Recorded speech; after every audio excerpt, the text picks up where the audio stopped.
Good morning. Welcome to SFG Top Performance.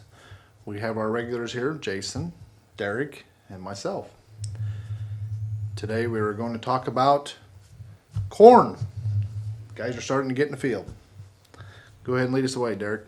You bet. So this week, I've been doing a lot of corn yield predictions, been out in the field looking to see which fields we're going to need to harvest first and just getting the last look at the corn before combine to start rolling in the field. Yesterday, I saw first combine out there. They were doing a little testing on it, so it's getting there. The corn was still about 30% moisture, so we got a little bit of time. But what I wanted to run through today is just to show you what we look at when we do a yield prediction in corn. And I have a couple corn ears to show everybody, and done some yield estimates. And essentially, what we do is we take the ear of corn and we count how many rows around, count how many rows down, or many kernels in length.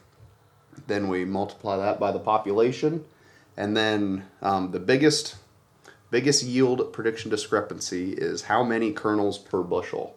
And I like to use 90,000 kernels in a bushel just because it's a little more conservative. You manage expectations a little bit more, but it does make a huge difference. I mean, it can be 20% difference if you drop that down to 80,000. And with high test weight corn, once we get into the 59 or 60 pounds per bushel, you can get 80,000 kernels in a bushel.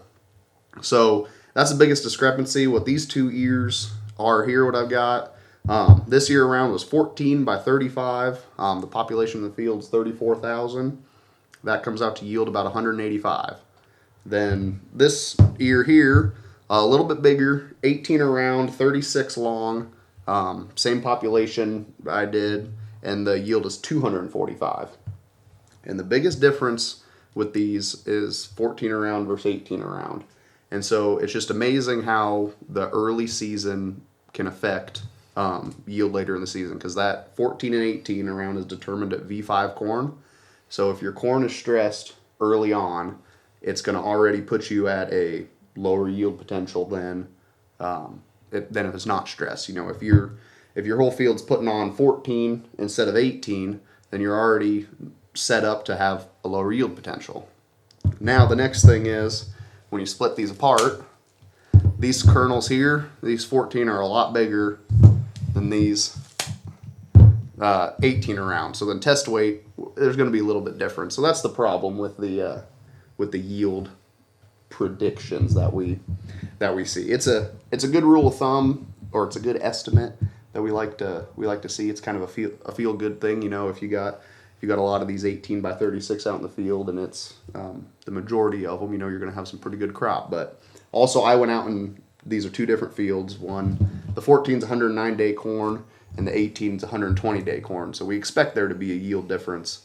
We expect the 120-day corn to be better yielding. And I went out in the field here this morning and picked one ear out of the end row. So you want to pick two or three and get a good average, but I just did this for demonstration purposes.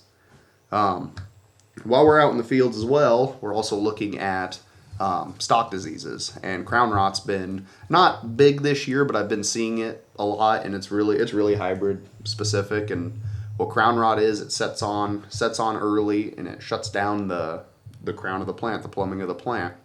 So what that does is it makes the plant metabolize nutrients out of the stalk to go in and get these, to take those nutrients and put them into these big ears.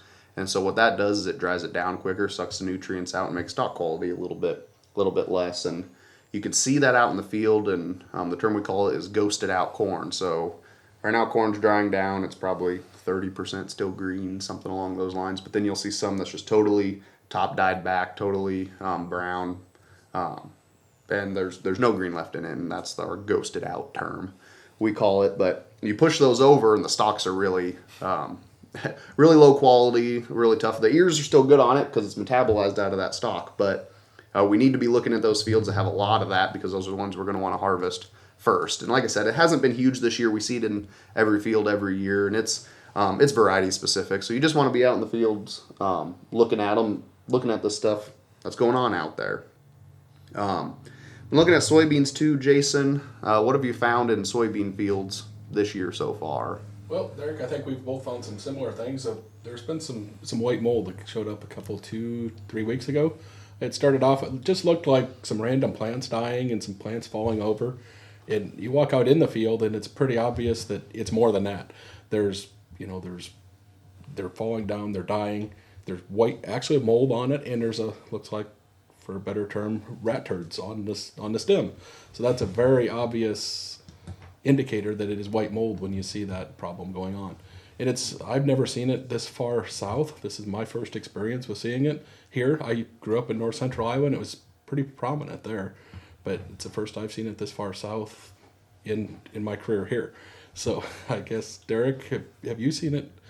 You've seen it as well. And how is that going to affect our yield when it comes to yield? So, Spots that are 5% that are in a field. There's still beans there. How's that going to affect our final yield and where are we going to be in? right. So, like Jason said, it's hard. It's hard to know exactly how it's going to affect us down here because I haven't been around as long as you guys have, but everyone I ask around, they've never seen white mold in Marion County.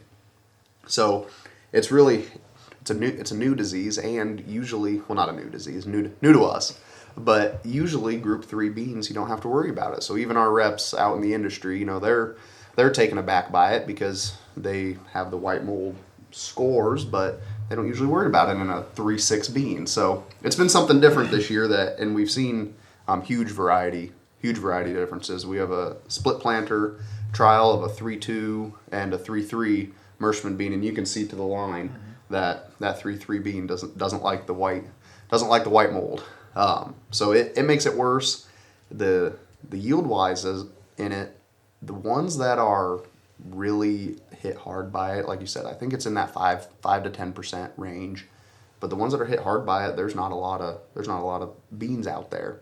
Now, it is still in pockets, I think. So I don't think we're going to see gigantic yield hits like they do up north. Because what I understand up north, once they have it, you have it bad, and it's 20-30%, or you can lose 20 bushel pretty quick. Or I think with white mold, it's kind of all or nothing, that sort of thing. So I don't think we'll see huge yield differences where we're just seeing it a little bit because it's not huge pockets. We go find it, but not every single plant has the stunted small beans that have the white mold on them. But the ones that are bad, it's prevalent, and we're still trying to figure out exactly if years ago the fields have a history of it, or could it have been brought in by equipment? Because that is one thing with white mold. Those little sclerotinia is what they call them, the rat turds. They can be brought into the combine, and then you can spread them. You can spread them to other fields, and once they say those can survive in the soil 7 to 10 years. So once a field has it, you almost expect that's got to have it. So then 2 years from now, we need to be picking varieties that have good white mold scores. This year's been kind of interesting because we've seen just about everything. We saw phytophthora early on. We've seen nitrogen deficiency, soybeans. Now we have some white mold, and brown stem rot and sudden death is around. So it's been a little bit of everything this year. Yes, we sure have. Somebody asked me the other day, what are my beans going to yield? And I looked across the field, and like you said, there was a spot of sudden death. We had some white mold. We had a little bit of everything going on in the same field. So I think the guy probably had a 70 bushel bean potential a month ago, but I think right now we're probably looking at 60 bushel by all the diseases that are present in there, because there's a lot of things going on in these fields right now and I think it's our extremes this year. Early in the podcast we talked about drought one week, flood the next week, drought, flood, hot, dry, cool, wet, and we had so many extremes. I think it showed everything, and everything's here. So I think we're seeing a lot of problems that we haven't seen in the past, and we were a little wetter through most of the season, and the northern Iowa area, they're used to being wet early, and I think we've seen that early to affect some of these things. And can you tell that molds in wetter areas versus drier areas? I mean, just like in our territory, it's wetter to the west, drier to the east and north. Is it more prominent in certain areas, or? What I've seen is definitely more bottom fields and wetter areas in the bottom fields where it's been a more prominent issue. Are you seeing the same thing? I am. Really, all the fields I've been looking at, they're all on the western side of where I go. Once we get towards Pleasantville or towards Milo, you guys got more rain there, and it's really, like I said, for me it's variety specific too. We got 1 3-2 bean that handles it it's handled it just fine. You can't hardly see it. But then also spacing is a big thing too. You know, the 15-inch row beans that aren't standing as good have it a little bit more than the 20-inch beans, and that's normal up north. They get around white mold or mitigate it by 30-inch rows. So that's a big thing to think about too. Derek, you've been flying the drone a lot this week. You've been checking all these fungicide trials, and you have some nitrogen on some beans. What are you seeing there, and what's going on with that? Sure. So this week I have a really good picture that will pop up. And you'll see there's a fungicide and awaken trial. So what we did on the field, we did 200 foot of Preaxor fungicide and awaken foliar nutrients at R3 timeframe spring soybeans, and it's really good indication of plant health. You can see plain as day that there's a line even in the tough area of the fields and the good part of the fields. You'll see on the left side of the picture there is some hillier areas with a little tougher ground that it's starting to burn up, and you'll see a really definite line to where that 200 foot strip is. And then even on the right side of the picture, that ground is still pretty good towards the right side. You can still see a line where that fungicide and that awaken is keeping those plants greener longer, keeping them alive longer. And we expect that with the fungicide application for sure. We've seen plenty of pictures where stay green is improved, and we keep those beans alive longer and catch these late season rains. We didn't have a lot of rain in August, but we caught some late in the season. So if we keep those plants alive longer, we're going to catch those late rains. Now, it's going to mean we've got to wait a little bit longer to harvest, but the extra bushel, in my opinion, is well worth it. But in the Awaken side of the trial, Awaken has nitrogen in it. And we've talked a lot this year about how much water we've had, how much nitrogen deficient soybeans there have been out there, and I think that has a lot to do with keeping those beans alive longer too. So I think it's, we talk about the synergistic effect with fungicide and insecticide. So I think there's a lot of that going on where, fungicide might give you 3 or 4 more bushel. You keep those nitrogen deficiency out of the beans. Hopefully we get 2 or 3 more bushel. You add the insecticide, hopefully you add it together, and then we see these big 8-10 bushel increases. We'll have to see when it comes to yield. This field is one of our salesmen down in the Centerville area, so we're going to have a good yield check on it too to see what it does. But it's just really nice to see these cool pictures that we see the products actually working. It's always good to see something working, and talk about things that are working. In order for all this to work, we have to have our pH in check. And often, we talk about fall lime, and everybody's, well, why are we in such a hurry? Well, fall is always the driest time of the year. I know we often have a wet spell, and we don't always think that, but it's historically been a drier season than the spring. So you don't have the compaction issues, and you don't see the wheel tracks, and lime's a lot of tons you're putting out there, so you want to avoid as much compaction as you can. So that's a very basic reason to get it done in the fall. But then you go into your agronomic reasons of your lime is starting to neutralize and starting to change, and by the time that crop gets there in the spring, it's had a few months to start to work in the soil. It's not fully effective. Some limes can take up to a year to be fully effective. So at least you're 4 or 5 months along, 6 months along if we get there right after the combines. We've got a good start neutralizing that soil, and there's a lot of benefits that we're going to have. And anything that we do, lime, and making that pH as close to 7 as we can get, that lime's going to help. That 6.5 to 7 is critical. 6.5 especially for corn, 7 for alfalfa. But it's going to help our herbicides work better. It's going to help the fungicides, as Derek talked about, our plant health and all the issues. Anything we do with our crop, that getting that pH in check is going to help. So the sooner we can get on this fall, the better off we're going to be for next year's crop, and to get that active as soon as we can to help with our crops. And it also helps, if there's ever a supply issue, you don't have to worry about that supply issue. If you're the first one to have it done, you're going to get it on. Yep. So that first group is going to get it. So you don't have to worry as much about a supply issue. It's going to be there, and you're going to have it. And same with fertilizer. You hear, well, you're going to lose your fertilizer if you apply in the fall. Fertilizer adheres to the soil relatively quick. Once you put that out there, it's adhered to that soil within a short period of time.